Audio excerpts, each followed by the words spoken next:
Vladimir Putin, Volodymyr Zelensky ഈ സമാധാന ചർച്ച ഉടൻ ഉണ്ടാകാനുള്ള സാധ്യത റഷ്യ തള്ളുകയാണ്. യുക്രൈൻ പ്രസിഡന്റ് വ്ളോഡിമിർ സെലൻസ്കിയുമായുള്ള ചർച്ചകളുടെ അജണ്ട ഇതുവരെ തീരുമാനിച്ചിട്ടില്ലെന്ന് റഷ്യൻ വിദേശകാര്യമന്ത്രി സെർജി ലാവ്റോവ് പറയുന്നു. അമേരിക്കയിലെ ന്യൂജേഴ്സിയിൽ നിന്ന് മധു കൊട്ടാരക്കര ചേരുകയാണ്. മധു, ഗുഡ് മോർണിംഗ്. അതിനു മുമ്പ് വളരെ പ്രധാനപ്പെട്ട ഒരു കാര്യം മധുവിനോട് ചോദിക്കാനിരിക്കുകയായിരുന്നു. കാരണം നമുക്ക് തിളക്കണം ചോര നമുക്ക് ഞരമ്പുകളിൽ എന്ന് കവി പറഞ്ഞ പോലെ രാവിലെ തന്നെ ചോര ഇങ്ങനെ തിളച്ചുകൊണ്ടിരിക്കുക. എന്താ കാര്യം എന്നറിയാമോ? അതായത് റഷ്യയെ പീഡിപ്പിക്കാൻ വേണ്ടിയാണ് ഇന്ത്യയുടെ കയറ്റുമതി തിരിവയും ഇറക്കുമതി തിരിവയൊക്കെ മാറ്റിമറിക്കുന്നത് എന്ന് അമേരിക്കയുടെ വൈസ് പ്രസിഡന്റ് പറയുന്നു. എന്നാൽ ചൈനയുടെ കാര്യത്തിൽ കമാന്ന് മിണ്ടാത്തില്ല, അദ്ദേഹം മൗനവ്രതത്തിലാണ് താനും. എന്താണ് മധു സാറേ അമേരിക്ക സംഭവിക്കുന്നത്?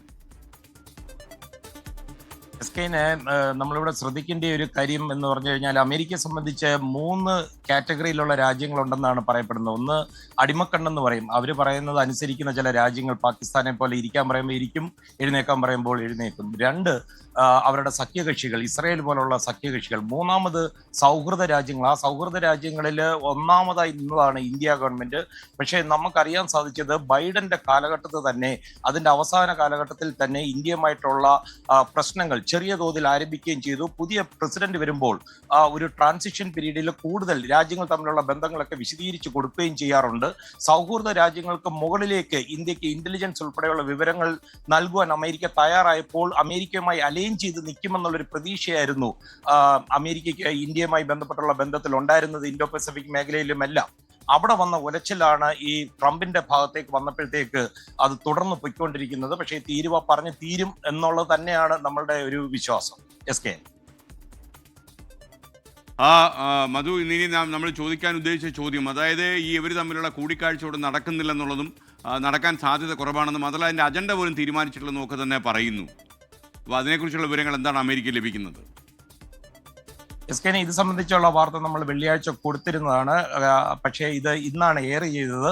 അലാസ്കയിലെ ട്രംപ് പുടിൻ ഉച്ചകോടിയുടെ 2ാം ഘട്ട ചർച്ചകൾക്കായിട്ടുള്ള ത്രികക്ഷി കൂടിക്കാഴ്ചക്കായിട്ടുള്ള തയ്യാറെടുപ്പുകൾക്ക് മങ്ങലേൽപ്പിക്കുന്ന പ്രതികരണങ്ങളാണ് ഇപ്പോൾ റഷ്യയുടെ ഭാഗത്ത് നിന്ന് വന്നുകൊണ്ടിരിക്കുന്നത്. 2024 അറിയാം, യുക്രൈൻ പ്രസിഡന്റ് കാലാവധി പൂർത്തീകരിച്ചതാണ്. പിന്നെയും തുടരുകയാണ് യുദ്ധം. കാരണം അതുകൊണ്ട് തന്നെ ഈ കരാറിൽ ഒപ്പിടുവാനുള്ള സെലൻസ്കിയുടെ നിയമസാധ്യതയും റഷ്യ ചോദ്യം ചെയ്തു തുടങ്ങിക്കഴിഞ്ഞിരിക്കുകയാണ്.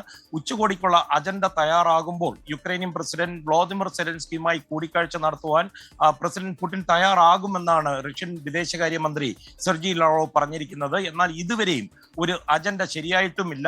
ഇരു രാജ്യങ്ങളെയും ചർച്ചയ്ക്കായി ഒരു മേശയ്ക്ക് ചുറ്റും കൊണ്ടുവരുവാൻ അലാസ്കയിൽ US പ്രസിഡന്റ് ഡൊണാൾഡ് ട്രംപ് പുടിനുമായിട്ടുള്ള ഒരു കൂടിക്കാഴ്ച നടത്തിയതിനൊക്കെ ഒരു വലിയ തിരിച്ചടിയാണ് ഇപ്പോൾ റഷ്യയുടെ ഈ നിലപാട്. യുക്രൈനുള്ള സുരക്ഷാ ഗ്യാരണ്ടികളും അതുപോലെ പ്രാദേശിക തർക്കങ്ങളും സ്ഥല കൈമാറ്റവും ഒക്കെ ഉൾപ്പെടെയുള്ള പ്രധാന പ്രശ്നങ്ങൾ പരിഹരിക്കപ്പെടാതെ തുടരുകയാണെന്നാണ് സെർജിയോ പറയുന്നത്. NBC ന്യൂസിന്റെ ക്രിസ്ത്യൻ ബെൽക്കറിന്റെ മീറ്റ് ദ പ്രസ് എന്ന് പറയുന്ന പ്രോഗ്രാമിലായിരുന്നു ഇത് സംബന്ധിച്ചുള്ള വിശദീകരണങ്ങൾ ഇദ്ദേഹത്തിന്റെ ഭാഗത്തു നിന്ന് വന്നത്.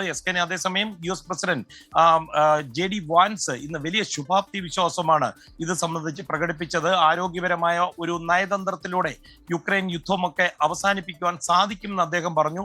റഷ്യ ഒരുപാട് വിട്ടുവീഴ്ചകൾ ചെയ്തിട്ടുണ്ടെന്നും വാൻസ് പറയുന്നു. പല കാര്യങ്ങളിലും റഷ്യ അയഞ്ഞു തരികയും ചെയ്തിട്ടുണ്ട്. യുക്രൈനിൽ റഷ്യക്ക് ഒരു പാവ സർക്കാർ വേണമെന്നുള്ള ഒരു സ്വപ്നമുണ്ടായിരുന്നു. അത് നടക്കില്ലെന്ന് റഷ്യക്ക് മനസ്സിലായി.